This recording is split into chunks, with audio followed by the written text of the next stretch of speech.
Hi, this is Doug Ward from Tech Britain. We're at Google's campus. I'm here with Eze Vidra, who runs the campus. Thank you very much for your time. Pleasure, nice to meet you. Nice to meet you. Eze, can we speak about yourself first? Whereabouts are you from? So, I'm a citizen of the world. I was born in Argentina, I grew up in Israel, and I lived in the States, in New York and San Francisco, and then I moved to London about 4 years ago. Awesome. And how did you get involved with Google? So, it's funny, when I was living in Israel, my friends used to call me Chazugo. My name is pronounced a little bit different in Hebrew, and it's like Easy and Google, so Izugo basically.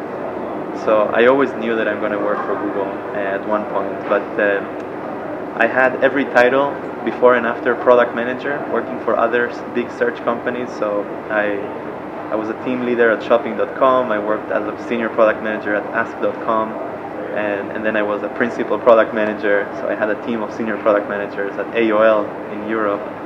So working for Google was just a natural transition. Cool. And speaking about Google, the small tech company, if you haven't heard of them, what's Google working on at the moment? So what is Google's vision for the future? So Google's vision in general is organizing the world's information and make it universally accessible. And I think that we've done a pretty good job with search. And since then it's kind of like been expanding across, and you can see it pretty much with every Google product. Like I would say, with Google Shopping, for example, Google Books, images, videos, like we're just organizing the world's information. But I think recently you're also seeing like a big platform play. So Android is a huge priority for Google. Like it's an open source operating system for mobile, and it's just been widely adopted by developers. Chrome, not only the browser, like there's a whole ecosystem of apps for Chrome and for Chromebooks. So actually, I think where Google is doing really well is where Google creates the platform and lets millions of developers engage with the platform and create businesses on top of it. So, at Google campus, what's the idea behind the campus? So, actually, we don't call it Google Campus. Okay. It's just Campus London. Oh, okay. And okay, there's a reason. There's a reason for it. So, first of all, let me explain what it is. Campus London, if I could make an equivalent between software and real estate, I would say that campus is an open source building. Google built a platform, kind of like Android, and we're working with partners to power the apps. So it's a 7-story building in East London that's filled with startups. So you guys got a chance to hang out here today. You got a sense of the vibe. It's awesome. Yeah. Thank you. So that's what Google Campus is. We have a co-working space where people can rent a desk. We have the cafe for entrepreneurs and mentors where you can come and work completely for free with high-speed internet. We have lots of events. Many of them are organized by the community. So tonight we have like 2 events. Like this week, last week there were days where we had 5 events a day. We have events on the weekend like hackathons, etc. And we have different programs that are based in campus, whether it's Springboard, an incubator program that goes for 12 weeks, or Seed Camp, a scouting program in all of Europe, Startup Weekend Europe, Codec, etc. So campus is really a living and breathing organism. The reason that it's not Google Campus is that this is not a Google office actually. It's a non-for-profit activity for Google. I'm the only Googler that's based here full time. And really, this is not a Google office, so we didn't want it to be. So this is a place for startups to grow, and it's powered by Google, but really the idea is that this is a place where startups can get mentorship, advice, find funding, launch their startup, and become part of the community, rather than pushing Google products to people, etc.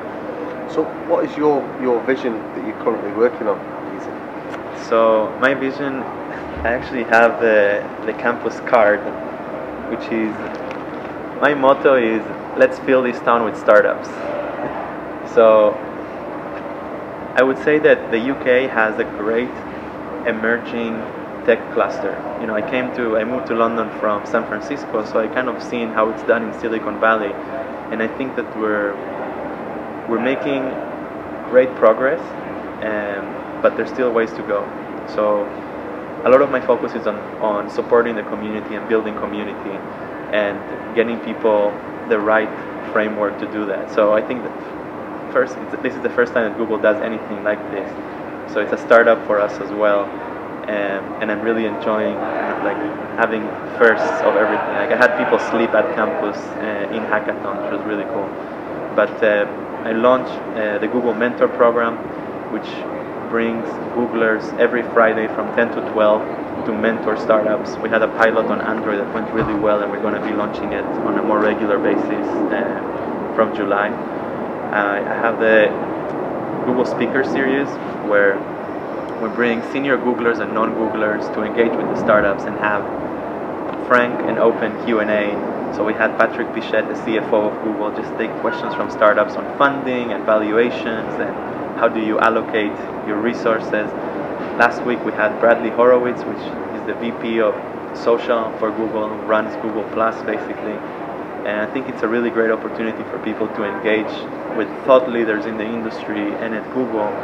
And that's just part of the stuff that I'm working on. Awesome. And it's Google looking outside of London as well? So we are. Unfortunately, when you have a building, it's a physical space and it's limited to the people in the building. But we're very open, and we definitely would encourage people from outside of London to come and visit campus and get engaged. But we're organizing a British Startup Day, and we want to bring startups from all over the UK to really like participate in campus, pitch their ideas, network, and be part of the wider campus community.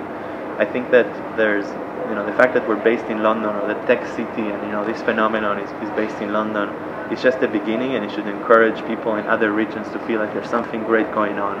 There's lots of support, there's increasing interest in the UK, and I really believe that we have all the ingredients to build great startups. We have access to capital, we have the talent, we have the ideas. So if you're outside of the UK, don't feel like you're not part of it. Engage, join the community and get initiatives like this either started or at least heard of in your region. Do you think, what's your thoughts on the UK competing on an international basis 5, 10, 15 years from now? What do you think we're missing? Because you've been to San Francisco, New York. I think it's fair to say we're trying to catch up.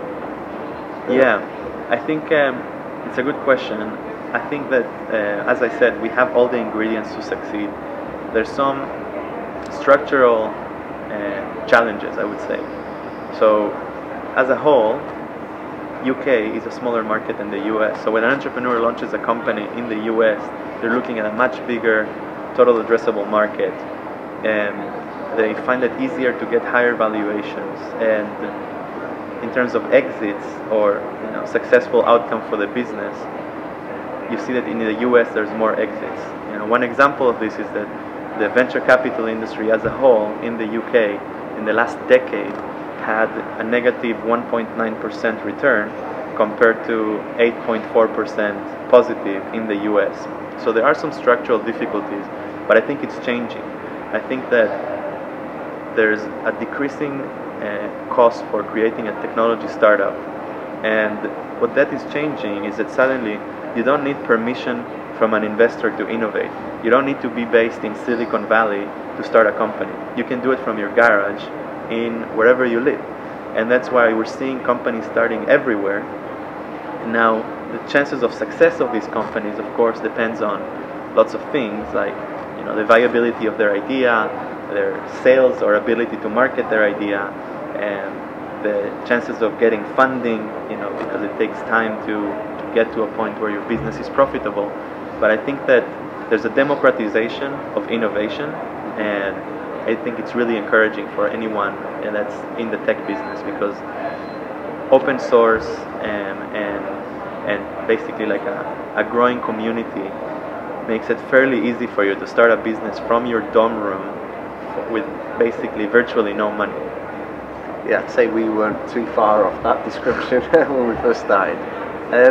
In terms of the government's role to play in all this, what do you think the UK government should be doing to help foster this? Yeah, I think think that the government has a role to play in this, in reducing friction and facilitating innovation or startup growth. I mean, creating the right environment for entrepreneurs to grow businesses is crucial, and policies really have a big role to play. So when it comes to securing funding, for example, I think already we're seeing great signs of adoption with the EIS program, which is the Enterprise Investment Scheme, which essentially gives angel investors protection in case the startup doesn't succeed, and some tax write-off if the startup succeeds. So that's bringing in a lot of angel investment into the market. And you can ask entrepreneurs and they would say the same. There's additional needs, of course, that have to do, for example, with taking payments across currencies in Europe. You know, it's still pretty challenging. Copyright, and you know, generally VCs will stay away from businesses that have something to do with copyright in Europe because there's 27 markets, each of them has their own regulations, so it's entrepreneurs stay away from it, VCs stay away from it, and it's hindering innovation. I think there's a role to play with, you know, visas and work permits. I think, you know, London attracts global talent, but if people are having a hard time getting work permits, I think it could be challenging for startups to grow as well. And finally, I would say on the innovation front, I think we need to celebrate the entrepreneurs and create entrepreneurial role models. And we have some great kind of like older role models that were amazingly successful. And I think now is the time to celebrate the new ones. Like, just give them visibility and, you know, create the right environment for them to attract students to go into startups.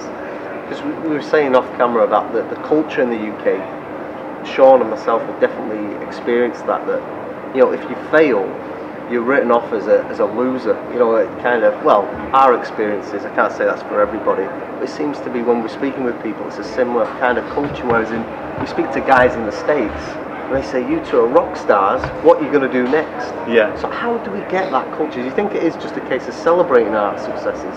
Absolutely. I think that there's a risk appetite element here as well.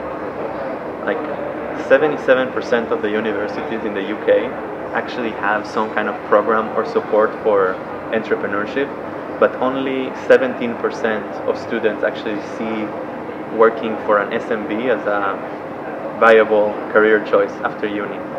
So I think that there's a risk element that people just prefer to get the safe job, or, you know, work in the city and go work for a bank or work for the government, or, you know, land a job with the BBC if you can, kind of like safety, island, etc. But if the last crisis taught us anything, is that, you know, safety is in the eye of the beholder, right? Like the cushy job that you thought you had, you know, the carpet may be pulled, the rug may be pulled under your feet.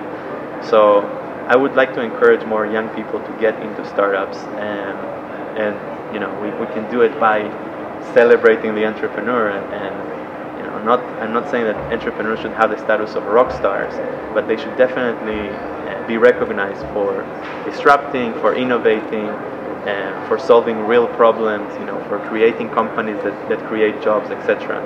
A good example for this can be learned from Israel, where I grew up. You know the show Entourage on HBO? Sure, yeah. You like it? Oh yeah. It's pretty cool, right? Yeah. So it's like 4 friends. One of them became a movie star, and then they live the life with, you know, models and bottles. Yeah, it's cool. You want to check it out? Yeah. So in Israel they had a similar show called Mesudarim, which basically means hooked up in free translation. But rather than having people that became movie stars, it's 4 friends that sold their company and they're living the life. Awesome. So that's the aspiration, right? People in Israel, like young people in Israel, they want to start a startup, they want to join a startup, they want to sell a startup. That's where people look up to. And I think that we can do more to get to that stage. And when that will happen, there's going to be more talent flowing in. And I think that there's going to be more people taking risk, which increases the chances of success, because only a few of these startups are actually going to make it. Awesome. I have to ask you this question, otherwise I won't be able to look the tech community in the eye outside of London, especially, you know, Manchester, my home. Has Google got plans to move out of London and be based anywhere else? So it's a good question. I would love to see many campuses, not only in the UK, but really over the world. The reality is that this is a new thing for us. We made a big investment in campus, but we've only been around for 2.5 months, which is crazy because we have lots of events and we have lots of people that are based here. But it's very early, so we need to see how sustainable this is. Sure. Is the model succeeding? While it's a non-for-profit for Google, we want to see are we providing value? Are we doing what we're set here to do? And I think time will tell. But for now, I would say that one of my big priorities is how can I take campus out of the building? So whether it's by recording events and making them available on our website or on YouTube, having hangout sessions on Google Plus where either we can coach people or have them pitch their startup on stage from wherever they are, and it doesn't have to be the UK, it can be from India. So I really want to get out of the building, but give me some time. Awesome. I look forward to seeing you in Manchester and the rest of the UK. Give me a reason and I'm there. Fantastic. I'd just like to say the work at Bletchley Park and some of the great things Google have done in the community needs to be highlighted, because that's been fantastic for the country. And just getting involved with this. Thank you very much for your time. Thank you. I appreciate it. Thanks a lot. Cheers. Cheers.